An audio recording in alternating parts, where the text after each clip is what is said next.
C'est sous le beau soleil de Provence que s'est tenu il y a peu le premier salon du livre de Puy-Sainte-Réparable. C'est un petit village de 5000 habitants à quelques kilomètres d'Aix et il y avait du monde, surtout le samedi. Le dimanche étant un peu frisquet suite au Mistral qui s'était levé et donnait une température ressentie de 5 à 6 degrés, ce qui, pour le midi, c'est vraiment très peu.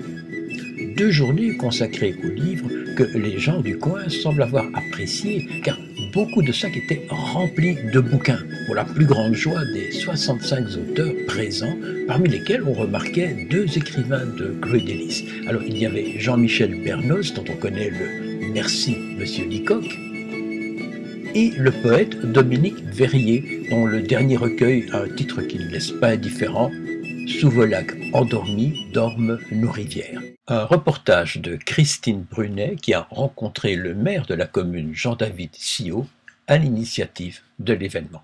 Moi, je crois profondément que nos administrés, les gens qui vivent dans les communes, ils ont besoin de retrouver aussi un certain nombre de choses de qualité, c'est-à-dire que la question du niveau, en proximité. Et quand je vois le succès, on a la chance maintenant depuis 10 ans que je suis maire, d'avoir l'ouverture du Château Lacoste, qui est un grand lieu d'art contemporain, de sculpture contemporaine, d'architecture contemporaine, pardon.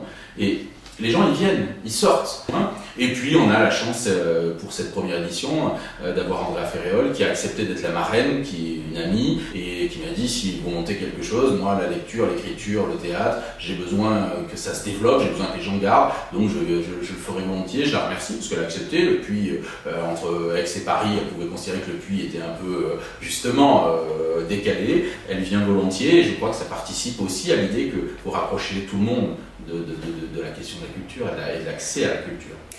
Tous les genres sont représentés ? Tous les genres sont représentés, oui, puisqu'on a du polar, si ma mémoire est bonne, on a de la littérature, on a du conte, on a de la BD.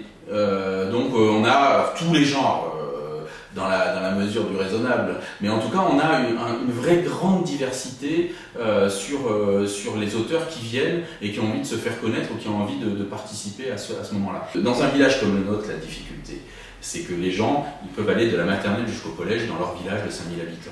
Ils peuvent penser que le monde, au fond, se réduit à cette espèce de petit village sous ciel bleu et avec du soleil et quelques pins de Provence, et que le monde se réduit à ça. Et je crois que si on est l'humanité qu'on est, c'est parce qu'on peut regarder plus loin. Et la question de l'écriture, la question du livre, la question de raconter des histoires, quelle que soit la forme, c'est aussi cette ouverture-là.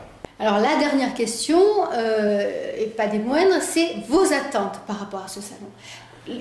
Quand serez-vous satisfait ? Qu'est-ce qui va vous dire que c'est un projet qui a abouti, je suis satisfait, nous sommes satisfaits, nous recommencerons? Alors, d'abord, on a des satisfactions préalables, c'est-à-dire que les auteurs ont répondu, parce que quand on s'est lancé dans cette affaire-là, vous pouvez se dire aussi, est-ce qu'il y a des gens qui vont venir? Donc ça, ils sont là, donc ça, c'est déjà pas mal. La deuxième satisfaction, ça sera, est-ce que leur public viendra les rencontrer? Et donc, est-ce qu'il y aura un peu de monde? Parce que il y a 3 étages dans cette fusée. Il y a ceux qui veulent venir nous montrer quelque chose, ceux qui veulent venir découvrir, et au fond, l'émotion qu'ils en ont ressentie ou pas. Et donc, quand on aura réussi à avoir des aspects positifs sur ces 3 sujets-là, alors on considère qu'on a une réussite. Est-ce que ça se fera en 1 an ou 2? L'objectif, c'est plutôt de pérenniser, mais si effectivement il ne trouve pas son public, on ne pérennisera pas. S'il trouve son public, et qu'en plus il y trouve une émotion, alors le maire et surtout l'équipe municipale sera dans l'extase.